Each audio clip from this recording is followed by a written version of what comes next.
SIT പോലൊരു ഏറ്റവും പ്രധാനപ്പെട്ട ആശുപത്രിയിൽ എങ്ങനെ വൈദ്യുതി മുടങ്ങി 4 മണിക്കൂറോളം വൈദ്യുതി ഇല്ലാതെ മെഴുകുതിരി വെളിച്ചത്തിൽ എങ്ങനെ അവിടുത്തെ കാര്യങ്ങൾ നടന്നുപോയി എന്നുള്ളത് ഇതിനൊരു കാരണം കണ്ടെത്തി പോകുമ്പോൾ പൊതുമരാമത്ത് അസിസ്റ്റന്റ് എക്സിക്യൂട്ടീവ് എഞ്ചിനീയറുടെ ഗുരുതര അനാസ്ഥ ഇതിന് പിന്നിലുണ്ടെന്ന് വ്യക്തമാവുകയാണ്.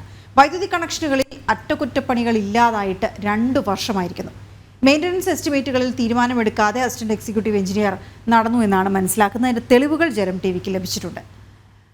വിവരങ്ങളുമായി വിനീഷ് ചേരുകയാണ് തിരുവനന്തപുരത്ത് നിന്ന്. വിനീഷ്, എന്തൊക്കെ തെളിവുകളാണ് ഇതിൽ വ്യക്തമാകുന്നത്? കാരണം ഒരു ആശുപത്രിയിൽ, എസ്ഐടി പോലൊരു പ്രധാനപ്പെട്ട ആശുപത്രിയിൽ കൃത്യമായ മെയിൻ്റനൻസ് നടന്നില്ല എങ്കിൽ, അറ്റകുറ്റപ്പണികൾ നടന്നില്ല എങ്കിൽ എന്ത് സംഭവിക്കും എന്നുള്ളതിൻ്റെ ഉത്തമ ഉദാഹരണമാണ് ഈ കഴിഞ്ഞ ദിവസം നമ്മൾ കണ്ടത്. 4 മണിക്കൂറോളമാണ് വൈദ്യുതി മുടങ്ങിയത്. എന്തൊക്കെ കാര്യങ്ങൾ അന്വേഷണത്തിൽ ബോധ്യപ്പെട്ടു?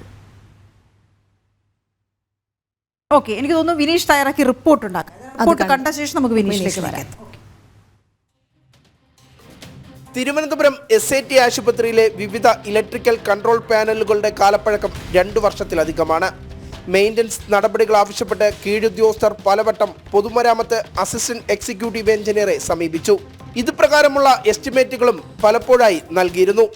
ആശുപത്രിയിലെ വൈദ്യുത നിയന്ത്രണ സംവിധാനത്തിന്റെ പ്രധാന ഭാഗങ്ങളായ സബ്സ്റ്റേഷൻ, ഇലക്ട്രിക്കൽ കൺട്രോൾ പാനലും APFC പാനലും UPS സംവിധാനവും മാറ്റിസ്ഥാപിക്കാൻ 3213, 16552, 19768 എന്നീ നമ്പറുകളിലായി 2022 തന്നെ എസ്റ്റിമേറ്റ് ഇട്ടിരുന്നു. എന്നാൽ ഈ നടപടിക്രമങ്ങൾക്ക് അന്തിമ അനുമതി നൽകേണ്ട അസിസ്റ്റന്റ് എക്സിക്യൂട്ടീവ് എഞ്ചിനീയർ ആകട്ടെ 2 വർഷം പിന്നിട്ടിട്ടും എസ്റ്റിമേറ്റുകൾ പരിഗണിച്ചതുപോലുമില്ല.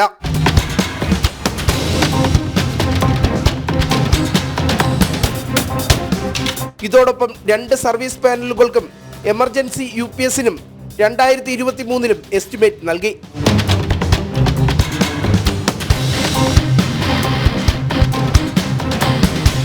ഇക്കാര്യങ്ങളിലൊന്നും അസിസ്റ്റന്റ് എക്സിക്യൂട്ടീവ് എഞ്ചിനീയർ നടപടിയെടുത്തിട്ടില്ല.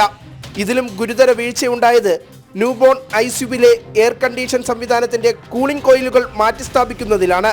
AC-കൾ തകരാറിലായാൽ അത് അപകടാവസ്ഥയിലുള്ള നവജാത ശിശുക്കളുടെ ജീവൻ നിലനിർത്തുന്ന സംവിധാനങ്ങളെപ്പോലും ബാധിച്ചേക്കും. എന്നിട്ടും ICUവും ലേബർ റൂമും എന്നിവയുടെ അറ്റകുറ്റപ്പണികൾക്കായി നൽകിയ 6494 നമ്പർ എന്ന എസ്റ്റിമേറ്റിലും 6 മാസമായിട്ടും അസിസ്റ്റന്റ് എക്സിക്യൂട്ടീവ് എഞ്ചിനീയർ നടപടി സ്വീകരിച്ചിട്ടില്ല.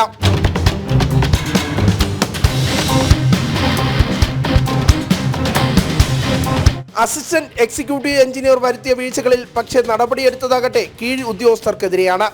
CPM സംഘടനാ പ്രവർത്തകനായ അസിസ്റ്റന്റ് എക്സിക്യൂട്ടീവ് എഞ്ചിനീയറെ രക്ഷിക്കാൻ സർക്കാർ മറ്റു ജീവനക്കാരെ ബലിയാടാക്കുന്നു എന്നാണ് വിമർശനം. വിനീഷ്, ജനം, തിരുവനന്തപുരം. വിനീഷ് ചേരുന്നുണ്ട് വിവരങ്ങളുമായി. വിനീഷ്, ഞാൻ ചോദിച്ചത് ഈ ഒരു അനാസ്ഥ നടന്നിട്ടുണ്ട് ഗുരുതരമായി എന്നുള്ള കാര്യത്തിൽ തർക്കമില്ല. പക്ഷേ ആ അനാസ്ഥ എത്രത്തോളം ഗുരുതരമായിരുന്നു എന്നുള്ളതാണ്. SIT പോലൊരു ആശുപത്രിയിൽ നടക്കാൻ പാടില്ലാത്തതാണ് നടന്നത്. 4 മണിക്കൂറോളം വൈദ്യുതി മുടങ്ങുക എന്ന് പറയുന്നത്, അതും ഒരു സാധാരണഗതിയിൽ വൈദ്യുതി മുടങ്ങാം, പക്ഷേ അത് പുനഃസ്ഥാപിക്കാനെടുത്ത സമയവും കൂടി നമ്മൾ നോക്കണം. എന്തുകൊണ്ടൊരു പകരം സംവിധാനം ഉണ്ടായിരുന്നില്ല, എന്തുകൊണ്ട് വൈദ്യുതി മുടങ്ങി തുടങ്ങിയ ചോദ്യങ്ങൾ ഒരുപാട് ബാക്കി നിൽക്കുന്നു. പൊതുസമൂഹം ചർച്ച ചെയ്യുന്നു. കണ്ടെത്തൽ എന്താണ്? വീണ, ഏറ്റവും പ്രധാനമായി ഈ വിഷയത്തിൽ ഒരിക്കലും ആശുപത്രിയിൽ നടക്കാൻ പാടില്ലാത്ത കാര്യം തന്നെയാണ് നടന്നിരിക്കുന്നത്. കാരണം 4 മണിക്കൂറിലധികം ഒരു ആശുപത്രിയിലെ വൈദ്യുതി നിയന്ത്രണം പൂർണ്ണമായും തകരാറിലാകുന്ന അവസ്ഥയിലേക്കാണ് കാര്യങ്ങൾ പോയത്. അത് പൊതുസമൂഹം കണ്ടതുമാണ്. പക്ഷേ നിലവിലെ സാഹചര്യത്തിൽ നിലവിൽ നിൽക്കുന്ന ഇലക്ട്രിക്കൽ സംവിധാനം വീണ്ടും പരാജയം എന്നാണ് നമുക്ക് ലഭിക്കുന്ന വിവരങ്ങൾ, തെളിവുകൾ.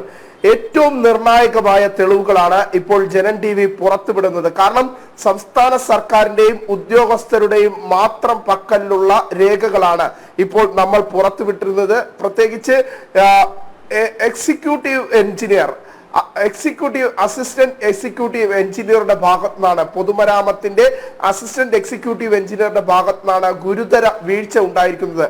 നമുക്ക് മനസ്സിലാക്കാൻ സാധിച്ചിട്ടുള്ളത് ഇത്തരത്തിലാണ്, അല്ലെങ്കിൽ അതിന്റെ രേഖകൾ നമുക്ക് ലഭിച്ചിട്ടുള്ളത് ഇത്തരത്തിലാണ്. എസ്റ്റിമേറ്റുകൾ കൃത്യമായി അസിസ്റ്റന്റ് എക്സിക്യൂട്ടീവ് എഞ്ചിനീയർക്ക് കീഴിലുള്ള ഉദ്യോഗസ്ഥർ കൃത്യമായി തന്നെ ഇദ്ദേഹത്തെ വിവരങ്ങൾ ധരിപ്പിച്ചിരുന്നു. ഓരോ വർഷവും മെയിൻ്റനൻസ് ചെയ്യേണ്ട എസ്റ്റിമേറ്റുകൾ സർക്കാരിലേക്ക് കൃത്യമായി നൽകുന്ന സാഹചര്യമുണ്ടായി. പക്ഷെ ആ എസ്റ്റിമേറ്റ് നമ്പറുകളാണ് നമ്മൾ നമ്മുടെ വാർത്തയിലൂടെ സൂചിപ്പിച്ചത്. പ്രധാനമായും നമ്മുടെ SIT ആശുപത്രിയിലെ സബ്സ്റ്റേഷൻ ഇലക്ട്രിക്കൽ കൺട്രോൾ പാനലാണ് കഴിഞ്ഞ തവണ തകരാറിലായത്. ആ പാനലിന്റെ നവീകരണം നടത്തണം, അല്ലെങ്കിൽ അതിന്റെ മെയിൻ്റെനൻസ് വർക്കുകൾ ചെയ്യണമെന്ന് ആവശ്യപ്പെട്ടുകൊണ്ട് 2022 തന്നെ കൃത്യമായി എസ്റ്റിമേറ്റ് നൽകിയതാണ്.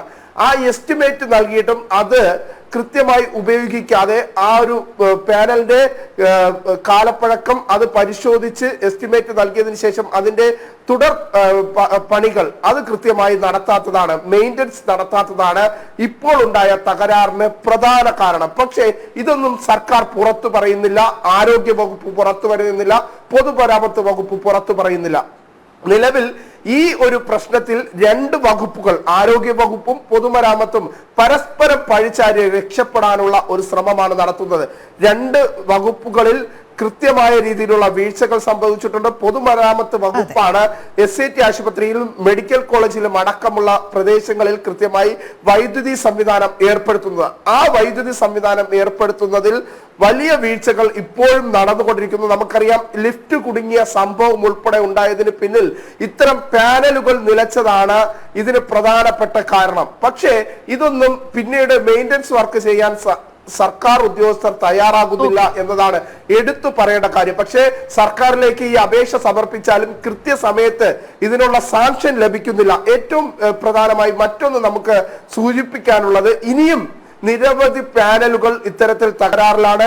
ഇനിയുള്ളത് കൂളിംഗ് കോയിലാണ്. പ്രത്യേകിച്ച് ICUവിലും ലേബർ റൂമിലും ന്യൂബോൺ, പ്രത്യേകിച്ച് നവജാത ശിശുക്കളെ അടക്കം പരിപാലിക്കുന്ന കേന്ദ്രത്തിലെ AC-യുടെ മെക്കാനിക്കൽ പണി എസ്റ്റിമേറ്റ് അത് കൃത്യമായി തന്നെ കീഴുദ്യോഗസ്ഥർ അസിസ്റ്റന്റ് എക്സിക്യൂട്ടീവ് എഞ്ചിനീയറെ അറിയിച്ചിരിക്കുന്നു. ആ അറിയിച്ചതിന് ശേഷം പോലും കൃത്യമായ അത്തരം നടപടിയിലേക്ക് ഈ ഉദ്യോഗസ്ഥർ പോകുന്നില്ല. കഴിഞ്ഞ 6 മാസമായി ഈ കൂളിംഗ് പാനൽ മാറ്റണമെന്ന എസ്റ്റിമേറ്റ് നൽകിയിരിക്കുന്നു. ആ എസ്റ്റിമേറ്റ് നമ്പറാണ് നമ്മളിപ്പോൾ പുറത്തുവിട്ടിരിക്കുന്നത്. 6494 എന്ന എസ്റ്റിമേറ്റ് നമ്പറിൽ കൃത്യമായ വിവരങ്ങൾ ചൂണ്ടിക്കാണിച്ചുകൊണ്ട് കീഴുദ്യോഗസ്ഥർ അസിസ്റ്റന്റ് എക്സിക്യൂട്ടീവ് എഞ്ചിനീയർക്ക് കൃത്യമായ രീതിയിൽ ഇത് മാറ്റണമെന്ന് 6 മാസം മുമ്പ് റിപ്പോർട്ട് നൽകിയിരിക്കുന്നു. പക്ഷേ ഈ ഒരു AC-യുടെ കൂളിംഗ് പാനൽ അത് തകരാറിലായാൽ സൂചിപ്പിച്ചതുപോലെ തന്നെയാണ്. എന്തായാലും ഗുരുതരമായ അനാസ്ഥ തന്നെയാണ് SIT ആശുപത്രിയിലെ ഈ മണിക്കൂറുകളുടെ വൈദ്യുതി മുടക്കത്തിന് കാരണം. വിനീഷാണ് വിവരങ്ങൾ നൽകിയത്.